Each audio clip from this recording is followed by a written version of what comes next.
Subscribe कीजिए हमारे channel Shahid रजा Ashrafi official को और बेल आइकन को प्रेस कीजिए जिससे आपको नए नए वीडियो की नोटिफिकेशन मिलती रहे। नाज़रीन अस्सलाम वालेकुम वरहमतुल्लाहि वबरकातुहू। आज का बयान हज़रत शाकिर अली नूरी का बयान रहेगा जिसमें हम सूरह मुज़म्मिल के बारे में जानेंगे, इनकी फ़जीलत क्या है, सूरह मुज़म्मिल पढ़ने से क्या क्या फ़ायदे होते हैं। तो पूरा बयान ज़रूर सुनें और इस पर अमल भी करें। और नाज़रीन आपसे दरख्वास्त अपील है कि अगर हमारे चैनल पर नए हैं तो ज़रूर सब्सक्राइब करें। इंशाअल्लाह अल्लाह ताला इसका अजर ज़रूर अता करेगा, क्योंकि एक इस्लामिक चैनल है। और अगर आपको हमसे रब्ता करना है तो इंस्टाग्राम का आता हुआ फॉलो करें, मैसेज करें, इंशाअल्लाह ज़रूर रिप्लाई दिया जाएगा। तो चलिए बयान शुरू करते हैं, पूरा बयान ज़रूर सुनें। सल्लल्लाहु तआला अलैहि वसल्लम से रब इरशाद फरमाता है, या अय्युहल मुज़म्मिल, ऐ झुरमुट मारने वाले। अब इस सूरत की खासियत बताऊं आपको, ये सूरत क्या है।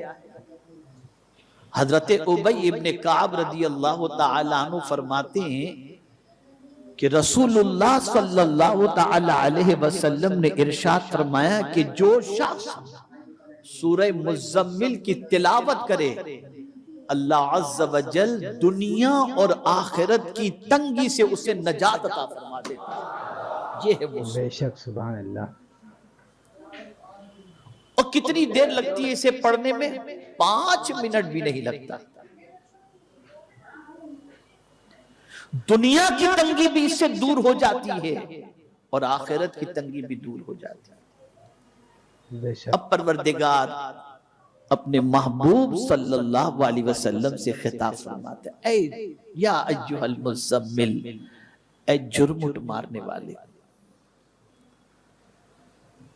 इस आयत करीमा का शान नुज़ूल ये है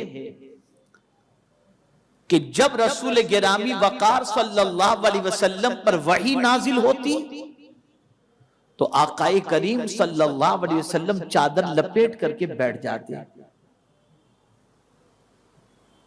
मेरे मौला को ये चादर लपेटना इतना पसंद आया कि दिगर नबियों को तो नाम लेकर के पुकारा और अपने महबूब को उसकी अदा से पुकारा और फरमाया, ऐ जुर्मुट मारने वाले, ऐ चादर ओढ़ने वाले। आप अंदाजा तो लगाइए कितना प्यार है इस आयत करीमा में।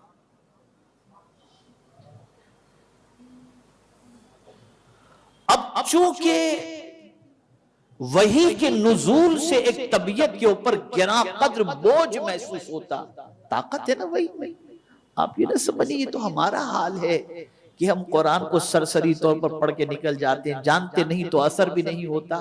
वरना खुदा की कसम ताकत इतनी है इस कुरान की कि अगर इस कुरान के एक एक लफ्ज और मानी को आदमी समझ करके पढ़े तो दिल की सारी बीमारियां दूर हो जाए, उसकी दिल की कमजोरियां दूर हो जाए।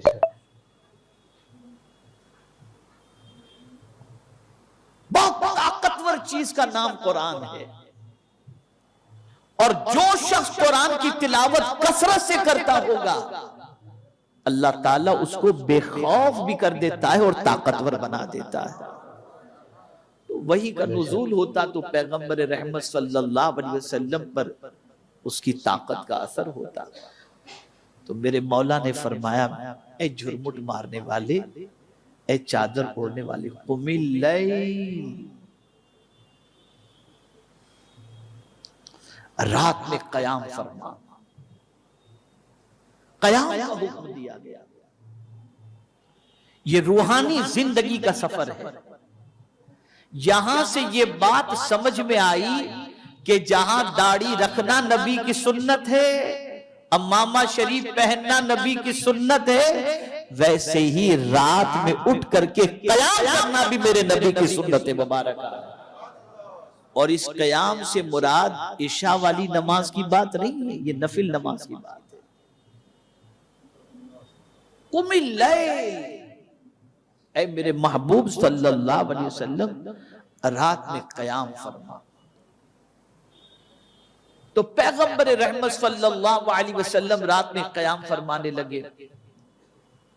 इतना तवील कयाम मेरे आका सल्लल्लाहु अलैहि वसल्लम का होता कि अल्लाह अज़्ज़ व जल्ल ने फिर तसल्ली दी, ताहा मा अंज़लना अलैकल कुरआन लितश्क़ा, मेरे महबूब, हमने कुरान तुम पर इसलिए नाजिल नहीं किया कि तुम मशक्कत में पड़ जाओ, तुम मशक्कत में पड़ जाओ, इसलिए नाजिल नहीं किया। आपको और हमको कोई और तसल्ली देता है, लेकिन या रसूल अल्लाह, आपकी अजमतों पर कुर्बान के आपको आपका मौला तसल्ली दे रहा है, आपका मौला तसल्ली दे रहा है। मा अंज़लना अलैकल कुरान लितश्क़ा। अब कुमिल लैल कहा गया, रात के लिए रात को खड़े हो जाओ, क़याम करो रात में, लेकिन फिर इख्तियार दिया गया अपने महबूब को कि मेरे महबूब सल्लल्लाहु अलैहि वसल्लम, ये पूरी रात क़याम की जरूरत नहीं है, सिवा कुछ रात के। यानी आप एक काम करें कि थोड़ा सा क़याम भी कर ले, रात के हिस्से में से पूरी रात इल्ला के जरिए इस्तिस्ना किया गया, कुमिल लैल इल्ला कलीला, थोड़ी सी रात। फिर उस थोड़ी सी रात को भी फिर कैद कर दिया गया, बता दिया गया कितनी रात, कितनी रात आप क़याम करें। तो कहा गया निस्फहू, आधी रात, अविनकुस मिन्हु कलीला, या उससे कुछ कम करो, या इस पर कुछ बढ़ाओ, और ज़िद अलै, इस पर कुछ बढ़ाओ। अब यहां से आप समझिएगा, ये जो आज मेकअप की जरूरत पड़ती है, बहुत सारी चीजों की जरूरत पड़ती है चेहरे को निखारने के लिए, उसकी वजह सबसे बड़ी यह है कि रात का क़याम छूट गया। मेरे आका सल्लल्लाहु अलैहि वसल्लम फरमाते हैं, जो रात को तहज्जुद पढ़े, सुबह उसके चेहरे को अल्लाह मुनव्वर कर दिया करता है, रोशन कर दिया करता है। और जब ये आये करीमा नाजिल हुई, तो आप जानते हैं सहाबाई किराम अलैहिमुर रिदवान भी रात को नमाज पढ़ने लगे, क़याम करने लगे, लेकिन सहाबाई किराम उम्मत से परवरदिगार जल्ल जलालहू ने इसको मंसूख कर दिया। अब रात का क़याम उम्मत के लिए फर्ज नहीं है, अब ये नफिल के अंदर होगा। लेकिन तारीख ये बताती है, शायद ही कोई वली आपको ऐसा मिले जो रात की तारीकी में नमाज न अदा करता हो। सिर्फ इशा की बात नहीं कर रहा हूं, इशा की बात नहीं कर रहा हूं। इशा पढ़कर सो जाना और रात के कुछ हिस्से के गुजर जाने के बाद अल्लाह की बारगाह में खड़े होकर नमाज पढ़ना, ये हर वली की जिंदगी आपको नजर आएगी, हर वली की जिंदगी। इसीलिए फरमाया गया रात को 3 हिस्से में तकसीम करो। आज तो पूरा एक हिस्सा व्हाट्सएप में गुजर जाता है। 3 हिस्से करो रात के, एक हिस्सा अल्लाह को दो, खालिक की बंदगी में गुजारो। एक हिस्सा अहलो अयाल को दो, और एक हिस्सा अपने जिस्म को आराम के लिए दो। ये 3 हिस्से रात के करने चाहिए। हुजूर मुजाहिद मिल्लत रहमतुल्लाह ताला अलैह, पासबान मिल्लत अल्लामा निजामी साहब रहमतुल्लाह ताला अलैह को बुखारी शरीफ जो पढ़ाते थे, कौन से वक्त पढ़ाते थे? तहज्जुद के वक्त पढ़ाया करते थे, ताकि शागिर्द भी तहज्जुद के लिए बेदार हो और उस्ताद तहज्जुद के वक्त उनको बुखारी शरीफ का दर्स दिया करे। रात की इबादत अल्लाह को बहुत पसंद है। आखिर ये रात के बारे में क्यों ऐसा कहा गया, क्यों ऐसा कहा गया? तो मेरे प्यारे आका सल्लल्लाहु अलैहि वसल्लम के प्यारे दीवानों, रात के आखिरी पहर में मौला आसमानी दुनिया पर नुज़ूल इजलाल फरमाकर खुद इरशाद फरमाता है कोई मुझसे मगफिरत का तलबगार कि मैं उसकी खताओं को माफ कर दूं? अल्लाह खुद पुकारता है। बड़ा अजीम वक्त होता है वो। देखिए मैं एक चीज आपको बताऊं, उस वक्त के बारे में जो रात का आखिरी वक्त होता है ना, सुबह सादिक से पहले का जो वक्त होता है, उस वक्त की खासियत बताऊं। आदमी को रात भर नींद नहीं आएगी, लेकिन ये जब वक्त आता है ना तो झपकियां शुरू कर देता है, फिर नींद आनी शुरू हो जाती है। इसी वक्त में नींद आनी शुरू होती है। इस वक्त में बड़ी अजीम ताकत है। औलिया किराम इस वक्त में क्या करते हैं? तो कुरान कहता है वल मुस्तगफिरीन बिल असहार, कि वो सहरी के वक्त अल्लाह की बारगाह में मगफिरत की दुआ किया करते हैं। यानी उस वक्त को बड़ा कीमती समझो। वो दुआ की कबूलियत का वक्त है, वो अल्लाह को मनाने का वक्त है, वो अल्लाह को राजी करने का वक्त है, वो अल्लाह की बारगाह से खुशनुदी हासिल और नजात का परवाना हासिल करने का वक्त है। तो आकाए करीम सल्लल्लाहु ताला अलैहि वसल्लम रात को बेदार होते और रसूल आजम सल्लल्लाहु अलैहि वसल्लम नमाज अदा फरमाते। अब कितना लंबा कयाम होता जानते हैं आप? कितनी देर खड़े रहते थे? बेशक। और पहली रकात में क्या पढ़ते थे? अल्लाह। साहबा किराम अलैहिमुर रिदवान फरमाते हैं कि आकाए करीम सल्लल्लाहु अलैहि वसल्लम तहज्जुद के वक्त जब बेदार होते और नमाज तहज्जुद अदा फरमाते तो पहली रकात के अंदर पूरी सूरह बकरा, सूरह आले इमरान ये पढ़ लिया करते थे। सूरह निसा, सूरह मायदा, ये रकातों के अंदर तिलावत किया करते थे हुजूर सल्लल्लाहु अलैहि वसल्लम।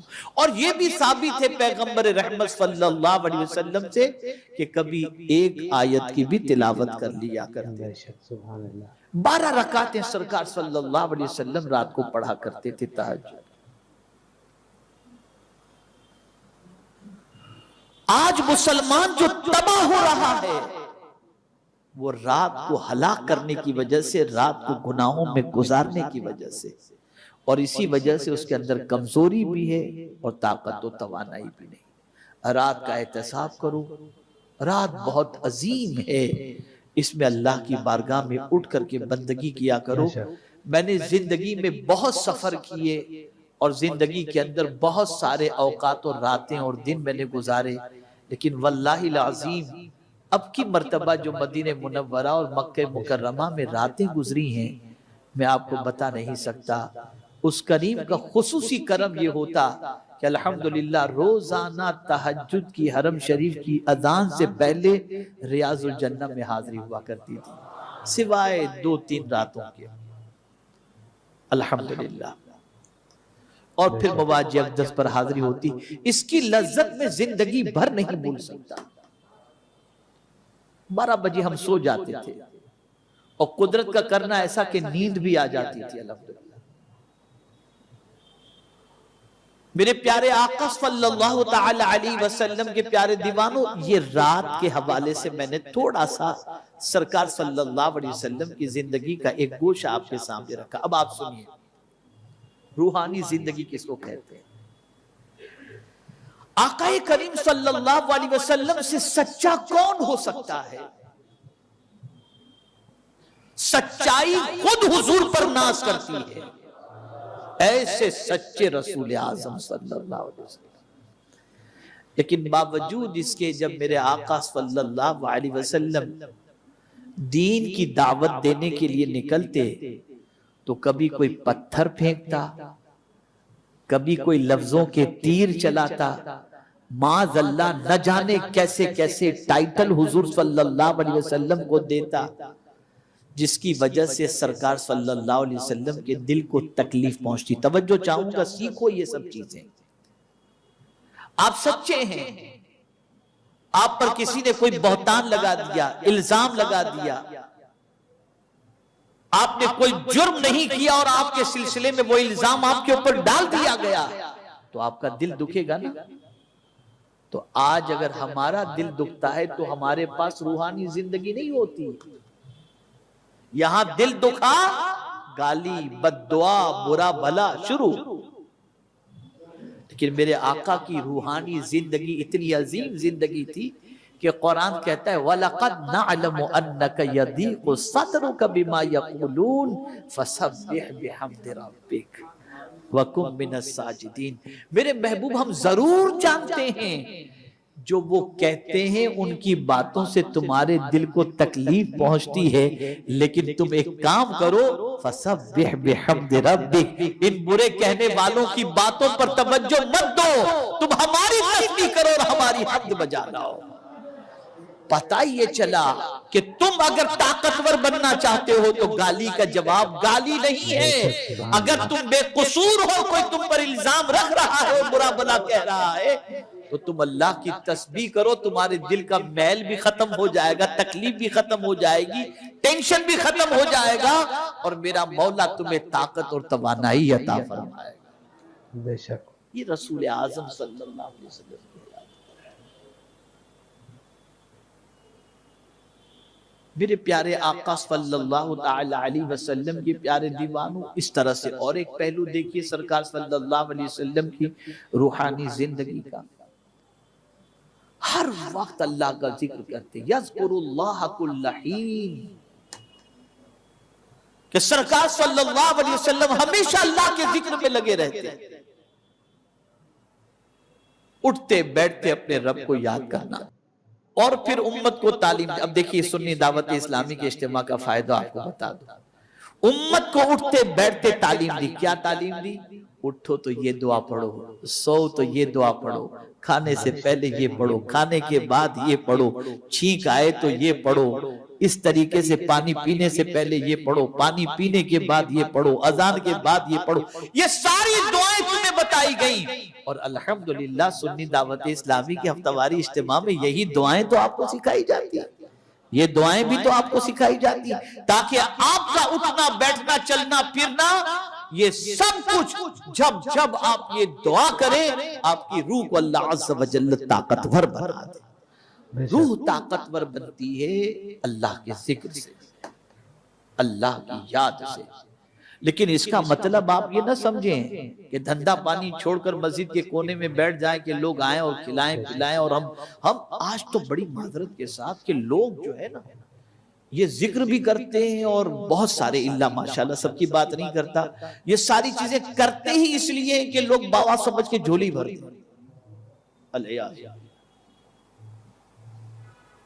पता नहीं कहां से सीखा ये सब सारी चीजें। बेशक। तो जिक्र क्यों करो? अल्लाह की रजा के लिए करो।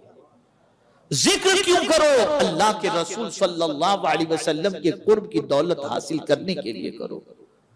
तो ये मकसद हमारा होना चाहिए। तो सरकार सल्लल्लाहु अलैहि वसल्लम हमेशा अल्लाह का जिक्र करते, यज़कुरुल्लाह फी कुल्ली हीन। रसूल आज़म सल्लल्लाहु अलैहि वसल्लम अल्लाह अज़्ज़ व जल्ल का जिक्र हमेशा करते। तो नाज़रीन, वीडियो अगर अच्छी लगी तो जरूर वीडियो को लाइक करें, और हमारे चैनल पर अगर नए हैं तो जरूर सब्सक्राइब करें, और अल्लाह से दुआ करें कि अल्लाह हमें नेक अमल करने की तौफीक अता फरमाए, हर बला मुसीबतों से, परेशानियों से, आफतों से, बीमारियों से हिफाजत फरमाए। नाज़रीन, आपसे फिर से एक दरख्वास्त करता हूँ कि अगर आप हमारे चैनल पर नए हैं तो जरूर सब्सक्राइब कर लें। इसी तरीके की वीडियो आती रहेंगी जो आपके लिए फ़ायदा हो, हमारे लिए फ़ायदे हो। तो नाज़रीन, और आपको हमसे रब्ता करने तो इंस्टाग्राम का आईडी आता है, वो फॉलो करें, मैसेज करें, इंशाल्लाह ज़रूर रिप्लाई दिया जाएगा। और लिंक डिस्क्रिप्शन में भी दिया गया है, आप डिस्क्रिप्शन में भी जा करके मैसेज कर सकते हैं, इंशाल्लाह ज़रूर रिप्लाई दिया जाएगा। वो चैनल के हवाले से हो या किसी और मसले के, तो आप ज़रूर पूछ सकते हैं सवाल, आपको ज़रूर जवाब दिया जाएगा। तो नाज़रीन, चलिए मिलते हैं अगली वीडियो में, तब तक के लिए अस्सलामु अलैकुम वरहमतुल्लाहि वबरकातुहू। दुआ में याद रखें। वीडियो अच्छी लगे तो हमारे वीडियो को लाइक करें और हमारे चैनल को सब्सक्राइब करें। शुक्रिया।